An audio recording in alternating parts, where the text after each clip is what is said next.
പിതാവിൻ്റെയും പുത്രൻ്റെയും പരിശുദ്ധാത്മാവിൻ്റെയും നാമത്തിൽ ആമേൻ. പ്രിയപ്പെട്ടവർ, ഇന്ന് 28-ാം തീയതി വെള്ളിയാഴ്ച നമുക്ക് പ്രാർത്ഥിക്കാം. അമ്മേ, പരിശുദ്ധ അമ്മേ, അമ്മേ പരിശുദ്ധമ്മേ, ദൈവമാതാവേ, ദൈവമാതാവേ, കൃപാസനത്തിലൂടെ ഞങ്ങൾക്കും ഞങ്ങളുടെ ദേശത്തിനും അമ്മ മധ്യസ്ഥം തേടി തന്ന എല്ലാ അനുഗ്രഹങ്ങൾക്കും കൃപകൾക്കും ഞങ്ങളിപ്പോൾ ഹൃദയം നിറഞ്ഞ നന്ദി പറയുന്നു. അമ്മേ പരിശുദ്ധമ്മേ, ദൈവമാതാവേ, 2004 ഡിസംബർ 7-ാം തീയതി ഉച്ചകഴിഞ്ഞ് 2:30 കൃപാസനത്തിൽ സംഭവിച്ച അമ്മയുടെ പ്രത്യക്ഷപ്പെടലിനെ കുറിച്ച് തിരുസഭയ്ക്ക് സമർപ്പിച്ചിരിക്കുന്ന പഠനരേഖകളുടെ സഭാത്മകമായ പഠനങ്ങൾ ആരംഭിക്കുവാൻ ഞങ്ങൾ പ്രാർത്ഥിക്കുന്നു.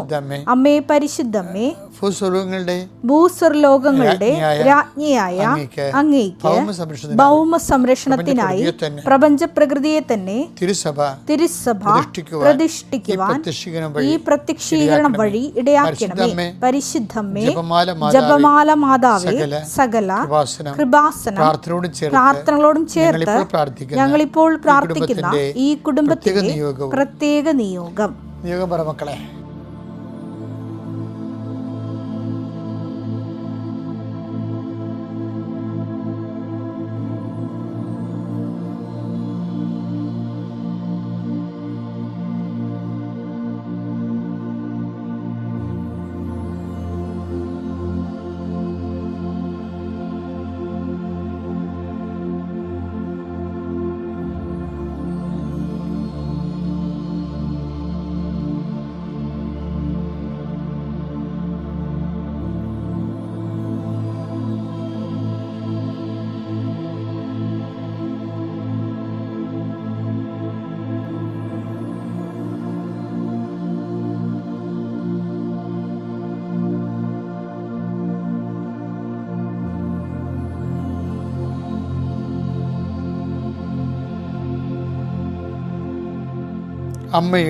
അമ്മയുടെ പ്രത്യക്ഷീകരണത്തിന്റെ ഈ അനുഗ്രഹവേളയിൽ ഞങ്ങൾക്ക് സാധിച്ചു തരുവാൻ കനിയണമേ.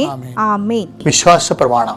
സർവശക്തനായ പിതാവും ആകാശത്തിന്റെയും ഭൂമിയുടെയും സൃഷ്ടാവുമായ ദൈവത്തിൽ ഞാൻ വിശ്വസിക്കുന്നു.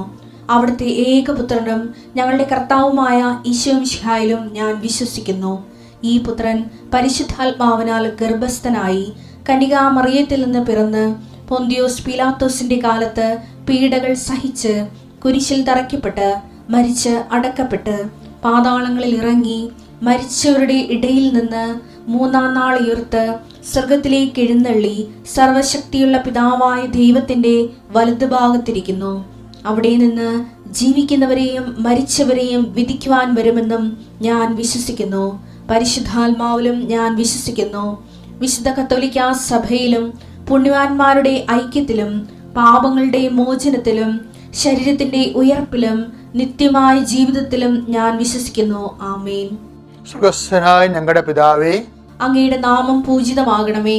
അങ്ങയുടെ രാജ്യം വരണമേ. അങ്ങയുടെ തിരുമനസ് സ്വർഗത്തിലെ പോലെ ഭൂമിയിലും ആകണമേ. അന്നു വേണ്ടുന്ന ആഹാരം ഇന്ന് ഞങ്ങൾക്ക് തരണമേ. ഞങ്ങളോട് തെറ്റ് ചെയ്യുന്നവരോട് ഞങ്ങൾ ക്ഷമിക്കുന്നത് പോലെ ഞങ്ങളുടെ തെറ്റുകൾ ഞങ്ങളോടും ക്ഷമിക്കണമേ. ഞങ്ങളെ പ്രലോഭനത്തിൽ ഉൾപ്പെടുത്തരുതേ, തിന്മയിൽ ഞങ്ങൾ രക്ഷിക്കണമേ. ആമേൻ. നന്മ നിറഞ്ഞ മറിയമേ, സ്വസ്തി. കർത്താവ് അങ്ങയുടെ കൂടെ സ്ത്രീകളിൽ അങ്ങ് അനുഗ്രഹിക്കപ്പെട്ടവളാകുന്നു. അങ്ങയുടെ ഉദരത്തിൻ ഫലമായി ഈശോ അനുഗ്രഹിക്കപ്പെട്ടവനാകുന്നു. പരിശുദ്ധ മറിയമേ, തമ്പുരാന്റെ അമ്മേ, പാപികളായ ഞങ്ങൾക്ക് വേണ്ടി ഇപ്പോഴും ഞങ്ങളുടെ മരണസമയത്തും തമ്പുരാനോട് അപേക്ഷിക്കണമേ. ആമേൻ. നമ്മൾ ഇന്നത്തെ പ്രാർത്ഥനയ്ക്ക് വരികയാണ്. കർത്താവേ, ഇന്നത്തെ ദിവസം അന്നു വേണ്ട ആഹാരം പോലെ ഈ പ്രാർത്ഥനയിൽ ആശ്രയിക്കുന്ന ഞങ്ങളുടെ മക്കളെ നീ ആശീർവദിക്കണമെന്ന് പ്രാർത്ഥിക്കുന്നു. എൻ്റെ കർത്താവിൻ്റെ ഉന്നതമായ നാമത്തിൽ, സഭയുടെ അധികാരത്തിൽ, കുരിശിൻ്റെ അടയാളത്തിൽ ആശീർവദിക്കുന്നു. നിൻ്റെ ജോലി, നിൻ്റെ സാമ്പത്തികമായ തകർച്ചകൾ, നിന്റെ വരുമാന മാർഗങ്ങളുണ്ടാകുന്ന പിഴവുകൾ, തടസ്സങ്ങൾ യേശുക്രിസ്തു നീങ്ങിപ്പോട്ടെന്ന് കൽപ്പിക്കുന്നു. കർത്താവെ, ഓരോ ഉദ്യമത്തിനായി ഓരോ സംരംഭങ്ങൾ ചെയ്യുന്നവരുണ്ട്, ഓരോ ഉദ്യമത്തിനായി പോകുന്നവരുണ്ട്. അവിടെ യാത്രകളെ കർത്താവ് ശുഭമാക്കട്ടെ എന്ന് പ്രാർത്ഥിക്കുന്നു. വീണ്ടും കർത്താവെ, പരീക്ഷ പെൺകുഞ്ഞുങ്ങളെ ഏൽപ്പിക്കുന്നു.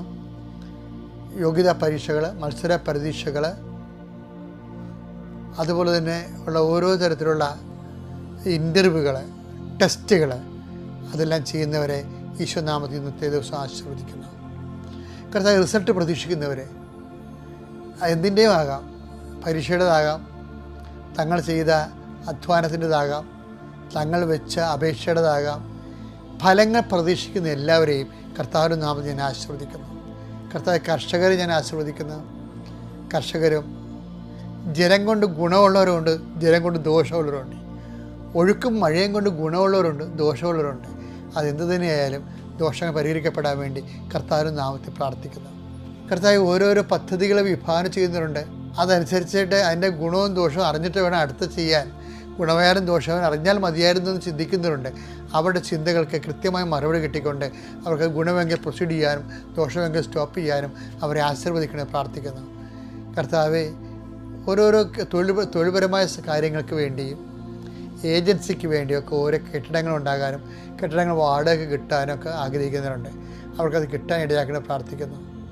കർത്താവ് ഓരോരോ 5 സെൻറ്റ് സ്ഥലം ഉണ്ടായിരുന്നെങ്കിൽ 3 സെൻറ്റ് സ്ഥലം ഉണ്ടായിരുന്നെങ്കിൽ നമുക്കിത് ചെയ്യാമായിരുന്നു, തുടങ്ങാൻ കഴിയൂ, ആരെങ്കിലും പാട്ടത്തിനെങ്കിലും തന്നാൽ മതിയായിരുന്നു എന്നൊക്കെ ചിന്തിച്ച് പാവപ്പെട്ടവർ നടക്കുന്നുണ്ട്. ഈശോയെ, അവരുടെ സംഭവങ്ങൾ നീ ആശീർവദിക്കണമെന്ന് പ്രാർത്ഥിക്കുന്നു.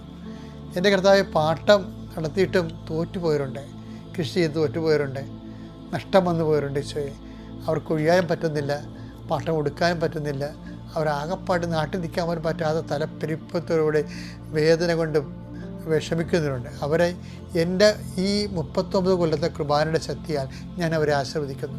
അവരിന്ന് വിടുവിക്കണം കർത്താവെ. ഇന്ന് സന്ധ്യക്കുള്ളിൽ അവരുടെ വിഷയത്തിൽ തീരുമാനമുണ്ടായി അവരെ ആശ്വസിച്ച് സമാധാനത്തിൻ്റെ ഭക്ഷണം കഴിച്ചിട്ട് പോയി കിടന്ന് സന്തോഷത്തോടെ ഉറങ്ങാൻ ഇടയാക്കണം. ഈശോയെ, കണ്ണീരോടെ പ്രാർത്ഥിക്കുന്നു. എൻ്റെ കർത്താവ് ഉന്നതമായ നാമത്തിൽ മക്കളില്ലാത്തവർക്ക് വേണ്ടി പ്രാർത്ഥിക്കുന്നു, ഗർഭിണികൾക്ക് വേണ്ടി പ്രാർത്ഥിക്കുന്നു. ഞാൻ പ്രാർത്ഥിക്കുമ്പോൾ ആരെല്ലാമാണോ ഗർഭസ്ഥമായ വയറിൽ കൈവച്ച് പ്രാർത്ഥിക്കുന്നത് അവരെല്ലാം ആശീർവദിക്കാൻ പ്രാർത്ഥിക്കുന്നു. കർത്താവ്, ഗർഭസ്ഥമായ കുഞ്ഞിനെ അനക്കമില്ലാത്തതിൻ്റെ പേരിൽ ആദ്യ പിടിക്കുന്ന അമ്മയെക്കുറിച്ച് പ്രാർത്ഥിക്കുന്നു. കർത്താവ്, ആശുപത്രിയിലൊക്കെ അഡ്മിറ്റ് ചെയ്തിരിക്കുന്ന രോഗികളും ഓപ്പറേഷൻ കാത്തിരിക്കുന്നവരും ഓപ്പറേഷൻ നടക്കാൻ പോകുന്നവരും ഓപ്പറേഷൻ വേണ്ടി വരുമെന്ന് പറഞ്ഞിരിക്കുന്ന ആൾക്കാർ കർത്താവ് വേണ്ടെന്ന് ഡോക്ടർ പറയാൻ ഇടയാക്കണം പ്രാർത്ഥിക്കുന്നു. എൻ്റെ കർത്താവിന് ഉന്നതമായ നാമത്തിൽ സഭയുടെ അധികാരത്തിൽ കുരിശിൻ്റെ അടയാളത്തിൽ എന്തെല്ലാം വിഷയങ്ങൾക്ക് നീ ഏതെല്ലാം വ്യക്തികളെ ഓർത്തുകൊണ്ട് എന്തെല്ലാം വിഷയങ്ങൾക്ക് നീ ഇന്ന് ആദ്യം പിടിക്കുന്നുവോ, സങ്കടപ്പെടുന്നുവോ, ആരെങ്കിലും സഹായിക്കാൻ ഉണ്ടായിരുന്നെന്ന് വിചാരിച്ചുവോ, അവർക്കെല്ലാം മാതാവ് നിന്നെ സഹായിക്കും, കർത്താവ് നിന്നെ സഹായിക്കും, നിൻ്റെ കൂടെ വരികയും ഇന്നത്തെ ഈ പ്രാർത്ഥനയുടെ ശക്തി സാക്ഷ്യം പറയാൻ നിന്നെ സഹായിക്കും. നിത്യം പിതാവും പുത്രനും പരിശുദ്ധമായ ദൈവം നിന്നെ ആശീർവദിക്കട്ടെ. ഈ ധൂർത്തപുത്രൻ്റെ കഥ ഈ നോൻപ് കാലത്ത് നമ്മൾ വായിക്കുമല്ലോ. അപ്പോഴതിൻ്റെ അകത്ത് നമ്മൾ ഇപ്പം ധൂർത്തപുത്രൻ തിരിച്ചു വരുമ്പോൾ അപ്പൻ എന്തെങ്കിലും കൊടുക്കണേ? അപ്പം കൊടുക്കണത് ഒന്ന് ചെരുപ്പ് കൊടുക്കും, പിന്നെ എന്താണ് മോതിരം, പിന്നെ എന്താണ് വസ്ത്രം, 3 കാര്യം കൊടുക്കും. അപ്പോൾ ഈ കമൻട്രി പുസ്തകങ്ങളിലൊക്കെ എഴുതിയിരിക്കണമെന്ന് വെച്ചാൽ അത് സ്റ്റാറ്റസ് മെയിൻറ്റെയിൻ ചെയ്യണം എന്നുള്ളതാണ്. പക്ഷേ അവൻ മകനായിരുന്നു, അടിമകൾക്കാണ് ചെരുപ്പില്ലാത്തത്, മോതിരമില്ലാത്തത്, മകനും അതൊക്കെ ഉണ്ട്. അതുകൊണ്ട് മകൻ്റെ സ്റ്റാറ്റസിലേക്കാണ് തിരിച്ച് വിളിച്ചു എന്നാണ് പശ്ചാത്താപത്തിൻ്റെ അകത്ത് കമൻട്രീസൊക്കെ പറയണത്. പക്ഷേ എനിക്ക് ഇതിനകത്ത് ഒരുപാടത്തും ഇല്ലാത്ത സംഭവം ഇത് കഴിഞ്ഞ ദിവസങ്ങളിൽ ഈശോ പറഞ്ഞു. ഈശോ പറഞ്ഞ് അവന് കൊടുത്തിരിക്കുന്നത് വസ്ത്രമല്ല, മേൽത്തരം വസ്ത്രമാണെന്ന് പറഞ്ഞു. മേൽത്തരം വസ്ത്രം. അപ്പോഴാണ് എൻ്റെ മനസ്സിൽ അപ്പോൾ ഞാൻ ഉടനെ പറഞ്ഞ് മേൽത്തരം വസ്ത്രം എന്ന് പറയുന്നത് ആത്മാവിന് ലഭിക്കുന്ന കൃപയാണെന്ന് പറഞ്ഞു. അത് ഈ കാര്യം ഈശോ കൈകാര്യം ചെയ്യുന്ന ആരാണ്ട് ഒരുത്തൻ അപ്പനോട് ഇടിവെച്ചിട്ട് വസ്തു മേടിച്ചിട്ട് പോയ കാര്യമല്ല ഈശോ പറയണതേ. ദൈവരാജ്യത്തിലേക്കുള്ള അനുദപിക്കുന്ന പാപിയെ ഓർത്ത് സ്വർഗത്തിൽ സന്തോഷം ഉണ്ടാകുന്നില്ലേ? സ്വർഗത്തിൽ സന്തോഷം ഉണ്ടാകുന്നത് എന്താണ്? അനുദപിക്കുന്ന പാപിക്ക് കിട്ടിക്കുന്ന ഹെവൻലി സ്റ്റാറ്റസാണ്. അതെന്താ? കൃപയാണ്. അവർ നഷ്ടപ്പെട്ട കൃപ അവന് തിരിച്ചു കിട്ടിക്കുന്ന കാര്യമാണ് ഈശോ പറയണത്. അപ്പോൾ ഞാൻ അവരോട് ആൾക്കാരോട് പറഞ്ഞ് ഈ മേൽത്തര വസ്ത്രം എന്ന് പറയണത് ആത്മാവിന് ലഭിക്കുന്ന കൃപയാണെന്ന്. അപ്പോൾ അതുകൊണ്ടാണ് നമുക്ക് നോക്കിയ മേൽത്തര വസ്ത്രം ഒന്ന് വായിച്ചു നോക്കിയത്. ലൂക്കാ 15:22. പിതാവാകട്ടെ തന്റെ ദാസരോട് പറഞ്ഞു ഉടനെ മേൽത്തരം വസ്ത്രം കൊണ്ടുവന്ന് ഇവനെ ധരിപ്പിക്കുവിൻ. വസ്ത്രം കൊണ്ടുവന്ന് ധരിപ്പിക്കാൻ പറഞ്ഞാൽ മതിയേ, അത്രയും വലിയ ആഡംബരം കാണിക്കേണ്ട കാര്യമില്ല. പക്ഷെ ആഡംബരത്തോടെയാണ് ഈ അപ്പൻ സ്വീകരിക്കുന്നത്. നിന്റെ പശ്ചാത്താപം ദൈവരാജ്യത്തേക്ക് നിന്നെ പരമപിതാവ് സ്വീകരിക്കുന്ന ആഡംബരത്തോടെയാണ്. എന്താ കാര്യം? U got the retain the heavenly status. നഷ്ടപ്പെട്ട കൃപയാണ് തിരിച്ചു കിട്ടുന്നത്. ഈ നഷ്ടപ്പെട്ട കൃപ ആത്മാവിന് യേശുക്രിസ്തുവിൻ്റെ വിശുദ്ധമായ രക്തത്താൽ വീണ്ടെടുക്കപ്പെടുന്നത് കൊണ്ടാണ് നമ്മുടെ ആത്മാവിനെ ദൈവം അസൂയയോടെ അഭിലഷിച്ചെന്ന് പറയല്ലേ. അതാണ് ആ നഷ്ടപ്പെട്ട കൃപ തിരിച്ചു കിട്ടുന്നതുകൊണ്ടാണ്. പശ്ചാത്താപത്തിൽ നമുക്ക് പാപക്ഷമം മാത്രമല്ല, ഈ കുമ്പസാരത്തെ ഉന്നതമായ ഒരു കൂദാശയാക്കി ഔദ്യോഗികമായ ഒഫീഷ്യലൈസ് ചെയ്യാൻ കാര്യം എന്താണ്? അതിനകത്ത് നഷ്ടപ്പെട്ട പാപക്ഷമം മാത്രം നമുക്ക് ലഭിക്കുന്നത്, മേൽത്തരം കൃപയും ലഭിക്കുന്നുണ്ട്. അതറിയണമെങ്കിൽ യാക്കോബ് 4:5 വായിച്ചേ. നമ്മിൽ നിക്ഷേപിച്ചിരിക്കുന്ന ആത്മാവിനെ ദൈവം അസൂയയോടെ അഭിലഷിക്കുന്നു എന്ന തിരുവെഴുത്ത് വൃഥ ആണെന്ന് നിങ്ങൾ വിചാരിക്കുന്നു. അപ്പൊ യാക്കോബിന് കിട്ടിയ ഇതിന്റെ ബേസ്മെന്റ് വചനങ്ങൾ പലയിടത്തും പറയുന്നുണ്ട്, പക്ഷെ ഇതുപോലെ പറയുന്നില്ല ഒരിക്കലും ബൈബിള്. പക്ഷെ ഇത് പറയുന്നത് ക്രിസ്തുവിൻ്റെ പീഡാനുഭവത്തോടും പാപ പരിഹാരത്തോടും ചേർത്ത് വെച്ചാൽ മാത്രമേ നമുക്ക് അപ്പോഴാണ് ഈ ആത്മാവ് സബ്ലിമേറ്റ് ആകണത്. അതിൽ വിശ്വസിച്ച് കഴിയുമ്പോൾ എനിക്ക് പകരക്കാരായി മരിച്ചു, ക്രിസ്തുവിൻ്റെ പരിഹാരത്തിൽ ഞാൻ വിശ്വസിക്കുന്നു എന്ന് പറയുമ്പോഴാണ് ക്രിസ്തു നേടിയെടുത്ത കൃപ നമുക്ക് അവകാശമാകണത്. ആ കൃപയെ അവകാശമാക്കിയ ആത്മാവ് ആണ് മേൽത്തരം ആത്മാവ്. അതാണ് ദൈവം അസൂയയോടെ അഭിലഷിക്കണത്. അതിൻ്റെ താഴെയുള്ള വചനം വായിച്ചാൽ മനസ്സിലാക്കും കൃപയാണ് ഉദ്ദേശിക്കണമെന്ന്. മേൽത്തര വസ്ത്രങ്ങൾക്ക് യാക്കോബ് 4:6 അവിടുന്ന് കൃപാവരം ചൊരിയുന്നു. അതുകൊണ്ടാണ് ഇങ്ങനെ എഴുതിയിരിക്കുന്നത്, ദൈവം അഹങ്കാരികളെ എതിർക്കുകയും എളിമയുള്ളവർക്ക് കൃപ കൊടുക്കുകയും ചെയ്യുന്നു. അതായത് എൻ്റെ കയ്യിൽ നിന്ന് അബദ്ധം പറ്റിയെന്ന് പശ്ചാത്തപിക്കുന്ന എളിമയുള്ളവരാണ്. ഞാൻ പാപിയൊന്നുമില്ല, ഞാൻ ഒരു പാപം ചെയ്തിട്ടില്ല എന്നൊക്കെ പറഞ്ഞില്ല. അഹങ്കാരികളാണ്. അതാണ് കൃപ. അഹങ്കാരികളുടെ കുഴപ്പം എന്ന് വെച്ചാൽ കൃപ ലഭിക്കത്തില്ല. കാര്യം എന്താ? കൃപ എളിമപ്പെട്ടവൻ ക്രൂശിക്കപ്പെട്ടിട്ട് അവൻ്റെ പാപത്തിന് പരിഹാരം ചെയ്ത് അപ്പൻ്റെ മനസ്സിനെ തണുപ്പിച്ച സുഖത്തിൻ്റെ നീതിബോധത്തിൽ നിന്ന് വരുന്ന ആണ് ദൈവത്തിൻ്റെ കൃപയെന്ന് പറയുന്നത്. ഈ കൃപാവസ്ത്രം കൊണ്ടാണ് ഈ ധൂർത്തപുത്രനെ അപ്പൻ പഴയ സ്റ്റാറ്റസിലേക്ക് കൊണ്ടുവരുന്നത്. കൃപാവസ്ത്രമാണ്. അതുകൊണ്ടാണ് വെള്ള വസ്ത്രം ധരിച്ചെന്നൊക്കെ പറയത്തില്ലേ, ബൈബിൾ പറയത്തില്ലേ. വെളിപാട് 6:11 വായിച്ചേ. അവർക്ക് ഓരോരുത്തർക്കും ധവള വസ്ത്രം നൽകപ്പെട്ടു. വെള്ള വസ്ത്രം നൽകപ്പെട്ടു. അപ്പോൾ നൽകപ്പെടുന്ന ഒരു പ്രക്രിയ ഉണ്ട്. മനുഷ്യന് ദൈവിക ജീവൻ നഷ്ടപ്പെടുന്നതിന് കൃപയാണല്ലോ നഷ്ടപ്പെട്ടത്. ആ പഴയ ഹെവൻലി സ്റ്റാറ്റസിലേക്ക് കൊണ്ടുവരുന്നത് കൊണ്ടാണ് സ്വർഗത്തിന് സന്തോഷം ഉണ്ടാകുന്നത്. ധൂർത്തപുത്രൻ്റെ കഥ അവസാനിക്കണത് എങ്ങനെയാണ്? അതുപോലെ അനുതപിക്കുന്ന ഒരു പാപിയെക്കുറിച്ച് സ്വർഗത്തിന് സന്തോഷമുണ്ട്. Take the word of God. Luka 15:7. അതുപോലെ തന്നെ അനുതാപം ആവശ്യമില്ലാത്ത 99 നീതിമാന്മാരെ കുറിച്ച് എന്നതിനേക്കാൾ അനുതപിക്കുന്ന ഒരു പാപിയെക്കുറിച്ച് സ്വർഗത്തിൽ കൂടുതൽ സന്തോഷമുണ്ടാകും എന്ന് ഞാൻ നിങ്ങളോട് പറയുന്നു. അപ്പോഴേ ഈ പെർസ്പെക്റ്റീവിലാണ് ധൂർത്തപുത്രൻ്റെ കഥ ഈശോ തുടങ്ങുന്നത്. അപ്പോൾ സ്വർഗത്തിലെ സന്തോഷം അവതരിപ്പിക്കുന്നതിനാണ് മേൽത്തരം കൃപയെന്ന് പറയുന്നത്.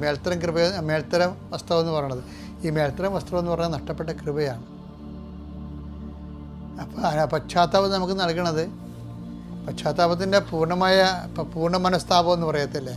പൂർണ്ണ മനസ്താപമുണ്ട്, ഭാഗിക മനസ്താപമുണ്ട്. നമ്മൾ ഈ നോൻപ് കാലത്തൊക്കെ ചെയ്യണത് ഭാഗിക മനസ്താപമാണ്, പൂർണ്ണ മനസ്താപമല്ല. കൃപ കിട്ടാനുള്ള സാധ്യത കുറവാണ്. എന്താ കാര്യം?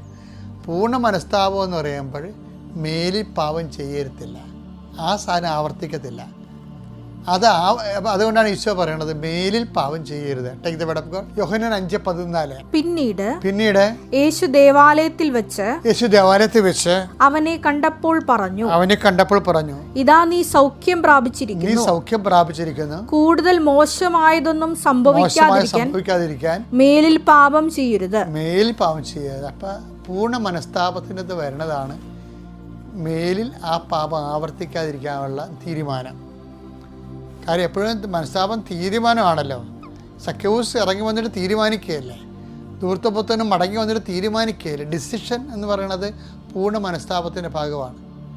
അപ്പോൾ അപ്പം പരമാവധി അതായത് പറ്റുന്നത്രയും പാപങ്ങൾ ആവർത്തിക്കാതിരിക്കാൻ വേണ്ടി ബോധപൂർവമായ ശ്രമം ഉണ്ടാകണം. അങ്ങനെ ശ്രമിക്കുന്ന ആത്മാവിനെയാണ് ദൈവം അസൂയയോടെ അഭിലഷിക്കുന്നത്. Now you got the point. നോൻപ് കാലത്ത് കർത്താവിൻ്റെ കൃപയെ വളരാൻ ഇത് നിങ്ങളെ സഹായിക്കട്ടെ. Praise the Lord.